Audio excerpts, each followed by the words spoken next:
helipad is right at the end of our hallway.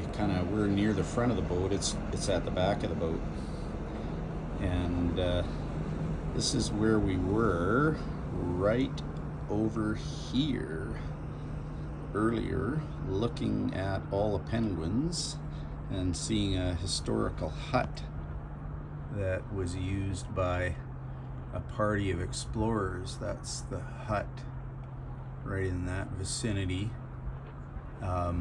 used by a party of explorers in the early 1900s.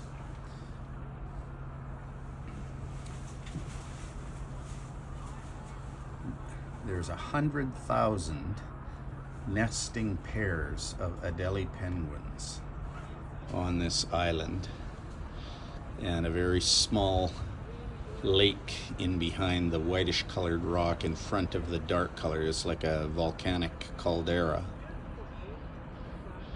It's just an absolutely mesmerizing experience having the penguins so close to you, and they just look so innocent and beautiful.